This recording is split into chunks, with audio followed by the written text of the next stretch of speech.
سبيل الدموع. പിന്നെ സർ ഇത് പൊട്ടിനാണ്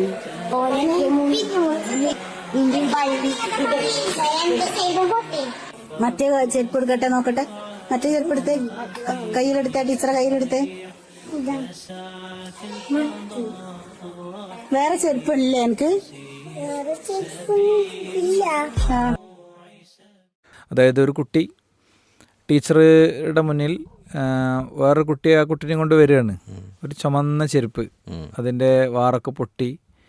അപ്പോൾ ടീച്ചർ അതിങ്ങനെ എടുത്തിട്ട് ചോദിക്കുകയാണ്, നിനക്ക് വേറെ ചെരുപ്പൊന്നും ഇല്ലേ എന്ന് ചോദിക്കുകയാണ്. പിന്നെ ടീച്ചർ നേരെ പോയി ചെരുപ്പ് വാങ്ങി കൊടുക്കണമാണ്. സെക്കൻഡ് പാർട്ട് ഞാൻ അത്ര പ്രൊമോട്ട് ചെയ്യണില്ല, ചെയ്യുന്ന കാര്യങ്ങളൊക്കെ കൂടെ ഫേസ്ബുക്കും ബാക്കിയൊന്നും ഇടണമെന്നില്ല. പക്ഷേ എന്നാൽ അതിലൊരു വെളിച്ചമുണ്ട്, മാതൃക ഉണ്ട്. ആ നിലക്ക് ഓക്കെ, അത് അവരെ നമ്മളതിൽ അപ്രിഷ്യേറ്റ് ചെയ്യുക. നമ്മളെന്തായാലും അങ്ങനെ ഉണ്ടെങ്കിൽ നമ്മൾ ചെയ്യൂല എന്ന് കൂട്ടിച്ചേർക്കുക. അപ്പോൾ ഇതിവിടെ നമ്മൾ ചിന്തയിൽ കൊണ്ടുവരാനുള്ളൊരു കാരണം, ഇങ്ങനെയുമുള്ള കുട്ടികളൊക്കെ ഇന്നും ഉണ്ട്. ആ ചെരുപ്പ്, പൊട്ടിയ ചെരുപ്പ് നിങ്ങൾ വീഡിയോയിൽ കണ്ടാൽ അറിയാം. അതൊരിക്കലൊരു അഭിനയമല്ലല്ലോ. ആ കുട്ടിയുടെ മുഖമൊക്കെ ഫെയ്ഡ് ചെയ്തിട്ടാണ് ആ വീഡിയോയിലുള്ളത്, ആരാന്ന് മനസ്സിലാകാത്ത വിധത്തിൽ. അപ്പോൾ ഇങ്ങനെയൊക്കെയുള്ള കുട്ടികളുണ്ട് എന്നുള്ളത് മനസ്സിലാക്കാൻ നമ്മളെ കുട്ടികൾക്ക് വസ്ത്രവും ചെരുപ്പും കാര്യമൊക്കെ വാങ്ങിക്കൊടുക്കുമ്പോൾ നമ്മുടെ കുട്ടിയുടെ ഒരു സാമൂഹ്യക്ഷേമ മനസ്സ് വിലയിരുത്താനും അതേപോലെ തന്നെ അത്തരമൊരു പരിശീലനം അവർക്ക് കൊടുക്കാനൊക്കെ വേണ്ടി അവരുടെ ക്ലാസ്സിൽ അങ്ങനത്തെ കുട്ടികളുണ്ടോ എന്നവരെ കൊണ്ട് ചിന്തിപ്പിക്കാൻ നമുക്ക് പറ്റണം. അതോടൊപ്പം സ്കൂളിലേക്കൊക്കെ കുട്ടികൾക്ക് ചെരുപ്പ്, ഷൂ, ഡ്രസ്സ് ഇതൊക്കെ കൊടുക്കുമ്പോൾ ഭയങ്കര സംഭവമായിട്ട് നമ്മൾ കൊടുക്കണ്ട. യൂണിഫോമായിട്ട് തന്നെ പോട്ടെ. യൂണിഫോമിന് വലിയ പ്രാധാന്യമുണ്ട്. എല്ലാ കുട്ടികളെയും ഒരേ വേഷവിധാനത്തിൽ നിർത്തുന്നത് കാഴ്ച ഭംഗിക്ക് വേണ്ടിയല്ല. കാഴ്ച ഭംഗിക്കല്ല, സെക്കൻഡറി മാത്രമാണ്. നിങ്ങളുടെ കുട്ടിക്ക് ചിലപ്പോൾ പെരുന്നാളല്ലാത്ത കാലത്ത് നിങ്ങൾ വസ്ത്രം എടുക്കുന്നുണ്ടാകും. മോൻ എത്ര ഷർട്ട് ഉണ്ടെന്ന് മോൻ ചിലപ്പോൾ അറിയാത്ത അവസ്ഥ ഉണ്ടാകും. എല്ലാവരുടെ കാര്യമല്ല പറയണത്, അങ്ങനത്തെ വീടുകളൊക്കെ ഇഷ്ടം പോലെ ഉണ്ട്. എന്നാൽ ചില കുട്ടികളെ സംബന്ധിച്ചിടത്തോളം കൊല്ലത്തിലൊരു പെരുന്നാളിന് മാത്രം, എനിക്കറിയണ കുട്ടികളുണ്ട്, അങ്ങനെ എനിക്കറിയണ കുട്ടികളുണ്ട്. അപ്പോൾ ഒരു പെരുന്നാളിനൊക്കെ മാത്രം വസ്ത്രം എടുക്കുന്ന ടൈപ്പ് കുട്ടികളുണ്ടാവും. അപ്പോൾ അവരിങ്ങനെ ഫുൾ കളർഫുൾ ഡ്രസ്സുകൾ ഇട്ടിങ്ങനെ വരുമ്പോൾ കുട്ടികളാണല്ലോ, ഇവരുടെ ഉള്ളിൽ ചെറിയൊരു നൊമ്പരപ്പുഴ ഒഴുകുന്നുള്ള കാര്യത്തിൽ യാതൊരു സംശയവുമില്ല. അതോടൊപ്പം ഇതിൽ ടീച്ചേഴ്സിന് വലിയൊരു പാഠമുണ്ട്. ടീച്ചേഴ്സിന് ഇത്തരം സൂക്ഷ്മമായ അന്വേഷണങ്ങൾ കൂടി അവരുടെ ഉത്തരവാദിത്തമാണ്. ഇങ്ങനെ മൂകമായിരിക്കുന്ന കുഞ്ഞിൻ്റെ അരികത്തെത്തി അവരോട് ചില കാര്യങ്ങളൊക്കെ അന്വേഷിക്കുമ്പോഴായിരിക്കും അവിടെ വലിയൊരു ലോകം നമ്മുടെ മുന്നിൽ തുറന്നു വരുന്നത്. ഞാൻ എൻ്റെ ഒരു അനുഭവം പറയാം. ഒരു കുട്ടി എല്ലാ വ്യാഴാഴ്ചയും അവൾക്ക് ബോധം നഷ്ടപ്പെടും.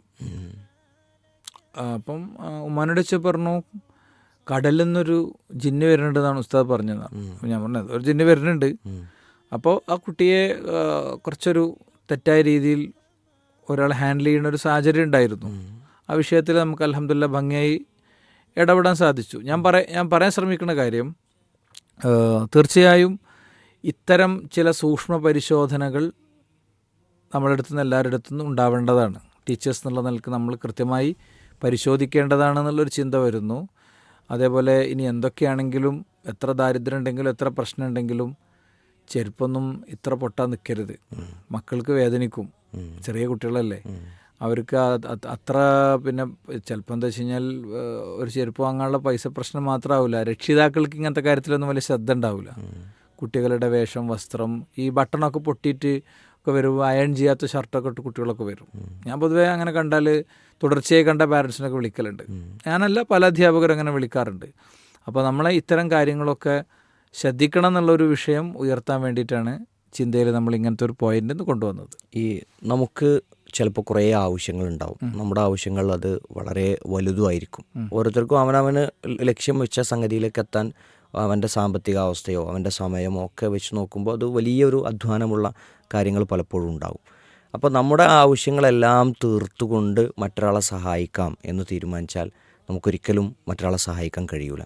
ഇപ്പോൾ ഒരു കുട്ടിയാണെങ്കിൽ ആ കുട്ടിക്ക് മറ്റൊരു കുട്ടിയെ സഹായിക്കാൻ കഴിയും. അവൻ്റെ ആവശ്യങ്ങൾ പൂർത്തിയായിട്ടുണ്ടാവില്ല, പക്ഷേ അവൻ്റെ കയ്യിൽ നിന്നുള്ളൊരു പെൻസിലിൻ്റെ കഷ്ണമായിരിക്കും ചിലപ്പോൾ കൊടുക്കേണ്ടി വരിക, അല്ലെങ്കിൽ അവൻ്റെ കയ്യിലുള്ള 2 ഇറേസറിൽ നിന്ന് 1 അവന് കൊടുക്കായിരിക്കും. അത് അവന് കഴിയണ കാര്യമാണ്. എന്നാൽ ഇവനൊരു സൈക്കിൾ വാങ്ങണമെന്നൊരു ആഗ്രഹം മനസ്സിലുണ്ടാവും, അതിനു വേണ്ടി അവൻ എടുത്തു വെച്ച പൈസ ഉണ്ടാവും, അതിലേക്ക് അവൻ എത്താൻ ചിലപ്പോൾ വളരെ കൂടുതൽ സമയമെടുക്കും. അതേപോലെ ഒരു മുതിർന്നയാളാണെങ്കിൽ അയാളുടെ കുറേ ആഗ്രഹങ്ങൾ, വീട് വെക്കണം എന്നുണ്ടാവും, വാഹനം വാങ്ങണം എന്നുണ്ടാവും, അയാളുടെ മക്കളുടെ വിവാഹങ്ങൾ ഉണ്ടാവും. അതൊക്കെ അയാളുടെ വലിയ ലക്ഷ്യങ്ങൾ, വലിയ സാമ്പത്തിക ആവശ്യങ്ങളുള്ള പിന്നെ അധ്വാനമുള്ള കാര്യങ്ങളായിരിക്കും. പക്ഷേ അതേസമയം അയാൾക്ക് ഒരാൾക്ക് ഒരു നേരത്തെ ഭക്ഷണമോ അല്ലെങ്കിൽ ഒരു വീട്ടിലേക്ക് ഒരു മാസത്തെ ഭക്ഷണമോ ഒക്കെ കൊടുക്കാൻ കഴിയണ സാഹചര്യം ഉണ്ടാവും. അപ്പോൾ നമ്മുടെ ആവശ്യങ്ങളെല്ലാം കഴിഞ്ഞിട്ട്, ഇപ്പോൾ ഈ ടീച്ചറെ സംബന്ധിച്ചോളം ആ ടീച്ചർക്കും കുറേ ആവശ്യങ്ങൾ ഉണ്ടാവും, പക്ഷെ ഒരു ചെരുപ്പ് വാങ്ങി കൊടുക്കുക എന്നുള്ളത് ആ ടീച്ചർക്ക് വലിയൊരു പ്രയാസമുള്ള കാര്യം ആയിക്കൊള്ളുന്നില്ല. ആ ഒരു പോയിന്റ് കൂടി നമ്മളിത് ചേർത്ത് മനസ്സിലാക്കണം. ഞാൻ നിങ്ങൾ അധ്യാപകനായതുകൊണ്ട് നമ്മളൊരു പോയിന്റ് പറഞ്ഞതിൽ അധ്യാപകർക്ക് വലിയ പ്രശ്നം ഉണ്ടാവില്ല. ഈ അധ്യാപകരെ കുറിച്ച് സാധാരണ പറയാം, അവരുടെ എല്ലാ വരവും പോക്കൊക്കെ അവർ ഭയങ്കര കൃത്യമായി നോട്ട് ചെയ്ത് വെക്കുന്നുണ്ട്. ഓരോ 5 റുപ്യയും 10 റുപ്യയും ഭയങ്കര 5 റുപ്യക്കും 10 റുപ്യക്കും ഉള്ളതിലേറെ വില അതിനുണ്ടാവും. അതുകൊണ്ട് തന്നെ എന്തെങ്കിലും ഒരു നല്ല കാര്യം ചെയ്യണമെങ്കിൽ ചില ആളുകൾക്ക് ഭയങ്കര പ്രയാസമാണ്. ആരെങ്കിലും ഒന്ന് സഹായിക്കണമെങ്കിലോ കാര്യമൊക്കെ എന്ന് വെച്ചാൽ ഇവർക്ക് ഇവരുടെ എല്ലാ പ്രശ്നങ്ങളും അപ്പോൾ ഒന്നിച്ചോർമ്മ വരുന്ന ടൈപ്പ് ആളുകളും സമൂഹത്തിലുണ്ട്. മഹാഭൂരിപക്ഷം അങ്ങനെ അല്ലെങ്കിലും അവരൊക്കെ ഒന്ന് ആലോചിക്കണം അങ്ങനത്തെ കാര്യങ്ങളൊക്കെ. നമ്മൾ വളരെ വിഷമിക്കണ കുറേ ആളുകൾ ഉണ്ടാകും. കുട്ടികളുടെ വളരെ അടിസ്ഥാന പ്രശ്നങ്ങളുണ്ടാവും. ചിലതൊക്കെ എന്ന് പറയുന്നത് സിസ്റ്റത്തിൽ നമ്മൾ വാങ്ങിക്കൊടുക്കേണ്ടതായിരിക്കും. ഇപ്പോൾ ഹിയറിംഗ് എയ്ഡ്, ശ്രവണ സഹായി, കണ്ണട, അതല്ലെങ്കിൽ ഈ ഡിസേബിലിറ്റി ഉള്ള കുട്ടികളുമായിട്ട് ബന്ധപ്പെട്ട സംഗതികൾ, ഇതൊക്കെ മിസ്സിങ് ആകണ കേസുകളുണ്ടാവും. ഇതൊക്കെ സർക്കാർ ഫയലുകൾ ചിലപ്പോൾ അങ്ങനെ കിടക്കുന്നതുകൊണ്ട് പോണതായിരിക്കും. അപ്പോൾ അങ്ങനത്തെ കാര്യത്തിലൊക്കെ ഇനീഷ്യേഷൻ എടുക്കുക. പ്രത്യേകിച്ച് ഈ ക്ലാസ് ടീച്ചേഴ്സിന് ഇതിൽ ഭയങ്കര റോളുണ്ട്. ക്ലാസ് ടീച്ചേഴ്സ് വലിയ ഉത്തരവാദിത്തങ്ങൾ എടുക്കേണ്ടതുണ്ട്. അഥവാ എല്ലാ കുട്ടിയെയും മറ്റേതെന്താ വെച്ച് കഴിഞ്ഞാൽ ആകെ 40 മിനിറ്റ് ചെല്ലുമ്പോൾ 5 മിനിറ്റ് കഴിഞ്ഞിട്ടുണ്ടാകും. കുട്ടികളായിട്ടൊന്ന് ഇൻട്രാക്ട് ചെയ്യുമ്പോൾ 3 മിനിറ്റ് പോകും. പിന്നെ എന്തായാലും ഹോംവർക്കൊക്കെ ചോദിക്കുകയാണെങ്കിൽ കുറച്ച് സമയം എന്തായാലും എടുക്കും. അപ്പോൾ അങ്ങനെ വരുമ്പോൾ പഠിപ്പിക്കാനുള്ളതിൻ്റെ ടൈറ്റിൻ്റെ ഉള്ളിൽ നിന്ന് അല്ലാത്തവരെ സംബന്ധിച്ചിടത്തോളം പറ്റിക്കൊള്ളുന്നില്ല. പൊതുവേ ഒന്നാമത്തെ പീരീഡ് ഒരു 10 മിനിറ്റ് അഡീഷണൽ ഉണ്ടല്ലോ. അപ്പോൾ സ്വാഭാവികമായിട്ടും അങ്ങനെയൊക്കെയുള്ള ഒരു ചോദ്യവും ചിന്തയും കാര്യങ്ങളൊക്കെ എല്ലാവരുടെ അടുത്തുനിന്ന് വരണം. ക്ലാസ് ടീച്ചേഴ്സ് പ്രത്യേകം അത് ശ്രദ്ധിക്കണൊരു അവസ്ഥ ഉണ്ടാവണം എന്ന് നമുക്ക് ഈ വിഷയത്തിൽ ചേർത്ത് പറയാൻ പറ്റും. സിസ്റ്റം ചെയ്യേണ്ട കാര്യങ്ങൾ സിസ്റ്റത്തെ കൊണ്ട് തന്നെ ചെയ്യിപ്പിക്കാൻ ശ്രമിക്കുക. അതോടൊപ്പം തന്നെ ചില വിഷയങ്ങൾ നമ്മൾ ഉയർത്തിക്കൊണ്ടുവന്നാൽ അതിന് നമുക്ക് സഹായിക്കാൻ കഴിയാത്തൊരു ഏരിയ മറ്റൊരാൾക്ക് ചെയ്യാൻ കഴിയണുണ്ടാവും. അതൊരു സ്റ്റാഫ് റൂമിൽ തന്നെ ചെയ്യാൻ കഴിയുന്ന ആളുകളുണ്ടാവും. അല്ലെങ്കിൽ ചിലപ്പോൾ നാട്ടിൽ ഉള്ള സാമൂഹിക സേവന സന്നദ്ധ സംഘടനകൾക്കൊക്കെ അത് ഏറ്റെടുക്കാൻ കഴിയുന്ന സാഹചര്യം ഉണ്ടാവും. ഒരു സ്കൂളിലൊരു വിദ്യാർത്ഥി എന്ന ഇപ്പോൾ ഒരു ചെരുപ്പിൻ്റെ വിഷയമല്ല പറയുന്നത്. ഇപ്പോൾ ഞങ്ങളുടെ സ്കൂളിൽ ഒരു കുട്ടിയുടെ വീടിന് വാതിൽ വെച്ച് കൊടുത്തത്, അത് സ്കൂളിലെ മറ്റു കുട്ടികൾ, അത് ആ കുട്ടിക്കാണെന്നൊന്നും അറിയില്ല, വാതിലിനാണെന്നൊന്നും അറിയില്ല, മൊത്തത്തിൽ സ്കൂളിലെ ആവശ്യങ്ങൾക്ക് വേണ്ടി ചെറിയ സംഖ്യകൾ 5 രൂപയും 3 രൂപയും ഒക്കെ കുട്ടികൾ കൊണ്ടുവന്നതിൽ നിന്ന് വലിയൊരു സംഖ്യ കുട്ടിക്ക് ഒരു വാതിൽ വെച്ച് കൊടുത്തു, വാതിലില്ലാത്ത.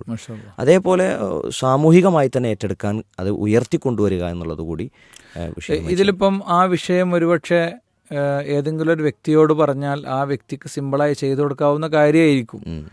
പക്ഷേ ഇത് കുട്ടികൾക്ക് ഇത്തരം ഒരു മനോനില ഉണ്ടാക്കിയെടുക്കുക എന്നുള്ളത് വളരെ വലിയൊരു കാര്യമാണ്. കഴിഞ്ഞ ദിവസം ഇപ്പോൾ ഞാനൊരു വീഡിയോ കണ്ടു. നമ്മുടെ UAE ബോഡി ഇങ്ങോട്ട് അയക്കണേ അഷ്റഫ് നമ്മളെ റേഡിയോയിലൊക്കെ അദ്ദേഹം വന്നിട്ടുണ്ട്. അദ്ദേഹത്തെ സവിശേഷ പരിപാടിയിൽ അദ്ദേഹത്തെ കൊണ്ടുവന്നിട്ടുണ്ട്.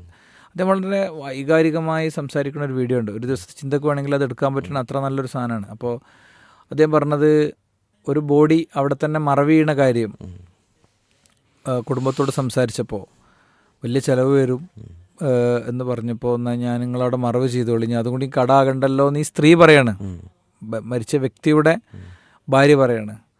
എന്നിട്ട് അവർ പറഞ്ഞു എൻ്റെ മോള് വന്നതിൻ്റെ ശേഷം ഞാനൊന്ന് പറയാം, അവളുടെ ഒരു അനുവാദം വാങ്ങട്ടെ. അപ്പോൾ ആ സമയം നോക്കി അദ്ദേഹം വിളിച്ചു.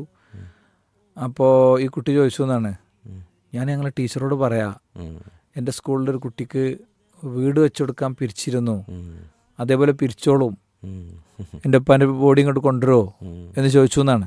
ബോഡി കൊണ്ടുവരിക എന്നുള്ളത് ഇസ്ലാമികമായി പ്രോത്സാഹിക്കപ്പെട്ടൊരു കാര്യമല്ല. നമ്മളെ മക്കളോ കുടുംബങ്ങളോ ബന്ധുക്കളോ ആരാണെങ്കിലും അവരവിടെ മറവ് ചെയ്യാൻ നമ്മൾ അങ്ങോട്ട് പറയണം. എല്ലാവരോടും അത് പ്രത്യേകം വസിയത്ത് ചെയ്യാണ്.